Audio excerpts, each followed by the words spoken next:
everyone. For those of you wanting to know a little bit more about getting COVID tests and test results for travel purposes, whether you're traveling to the United States or another country and you need COVID test results in English, I am happy to share my experience. I do want to try to keep this short and sweet, so we'll go ahead and get started. Now, before we get started, I do want to mention to please connect with your airline, country, or state as far as restrictions and requirements for COVID testing and test results. For those that are traveling to the United States, a state other than Hawaii, I really hope that this can be a helpful resource for you. If you are traveling to Hawaii, Hawaii has only approved 4 hospitals for testing and results.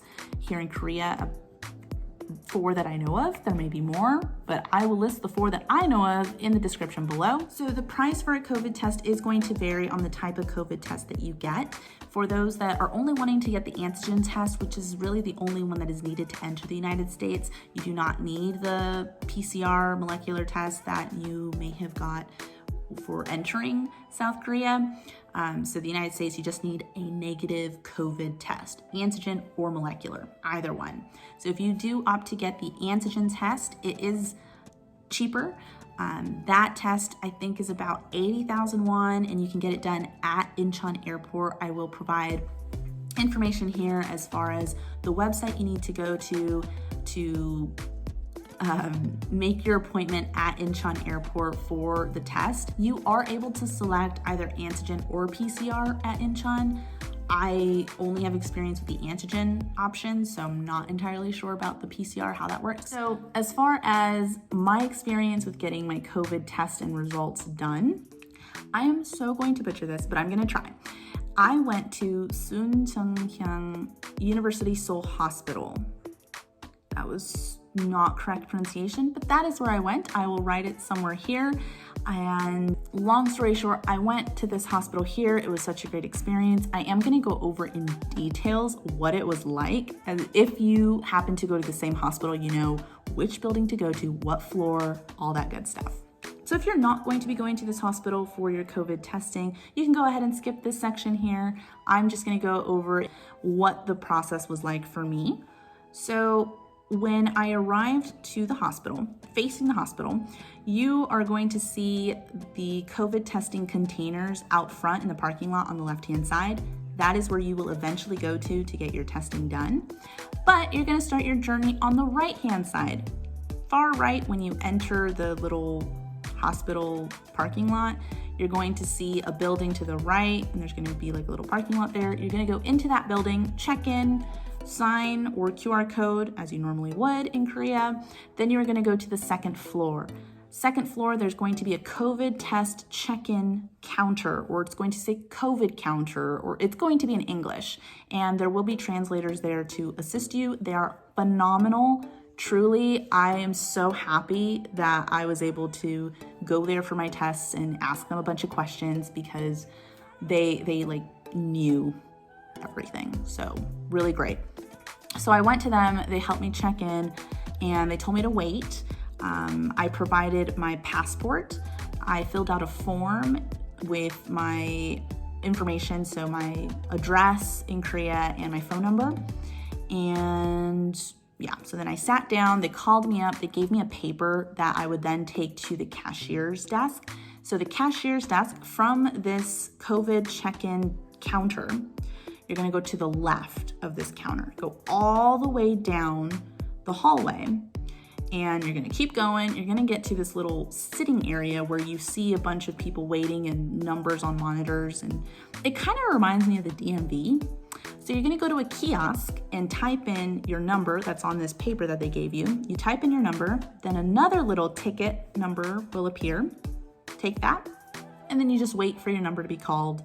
Once your number is called, you go to the desk with that paper they gave you at the COVID check-in desk, and then you're going to pay for the test.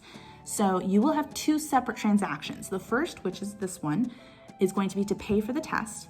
Then you'll pay for the certificate or results later on. So anyway, you pay for the test, they give you a different form, and then you're gonna go downstairs and outside to the containers that you saw when you first got there for the COVID test. So you go there, give them that paper that you just paid for, and you'll do the test. It's the nasal swab and the throat swab. And then results will be available 9 a.m. the next day. So at 9 a.m. sharp the next day, I got a text message of my name and it said negative. So good news. I was actually leaving that day. So I got my test done the day before departure. I got my test results the day of departure. I was departing at 4 p.m. And so at 9:30, I went to the hospital. I went to the second floor to the COVID check-in area. They gave me a paper to take to the cashier's desk. Same process, typed in my number, got a waiting number. When I was called, I gave them that form and they gave me my results. Now the results, super formal, it says your name, your passport, all your information, the doctor's name, the hospital's address, all of that. So all of the information that you needed to enter Korea, the PCR test with all of that information is what they give to you. So the only time I needed my COVID test results printed, or just my test results, was at check-in for the airline. At Terminal 2, at the desk to drop off my bags. That was the only time I needed my test results. When I landed in the United States, I didn't need my test results at all. So totally up to you. I mean, had I known, I would have just done the antigen test at Incheon Airport. I would have just arrived at the airport maybe 2 hours prior, like an extra 2 hours, and yeah, I would have absolutely just done that. So just a quick summary, if you are looking for COVID tests and results for travel purposes, I'm hoping that this video can be helpful to you. Please make sure to check with airlines, countries, and states prior to departure. My experience is specifically for traveling to the United States and a state other than Hawaii. Hawaii has their own restrictions, so I was traveling to California, and so this was my experience. Again, the price range for tests will vary depending on the test that you need. For the United States, you only need a negative COVID test done 72 hours prior to departure. It could be a viral or antigen test or a molecular test. So either test, so long as it is a negative result. And price will vary from maybe 80,000 won to 400,000 won. And some places you will be paying for the test and the certificate or the results separately. So the university hospital that I went to, I did pay for the test and the certificate separately. I got my test done the day before departure. They recommend getting it done before 11 a.m. to guarantee results by 9 a.m. the next day. So I went, got my test done, picked up my results the day of departure, and it was about 180,000 won total, I think. But I also made an appointment for an antigen test at Incheon Airport just in case, and thankfully I did not end up needing it, so I did cancel that. And so if you have any questions about where to go for your tests or the certificates or anything like that, please let me know. I'm more than happy to answer any questions. Again, this was just my experience and that of my brothers. My brother left South Korea before I did, and he kind of went through a similar process. He actually could just use a Korean certificate or just a text message. He did not need the results at any point aside from check-in. Same here. I did not need my results aside from check-in. So I think if they were in Korean or just the text message that I received, it would have been fine. But better safe than sorry. So anyway, again, if you have any questions, please feel free to let me know. And as always, thanks so much for watching.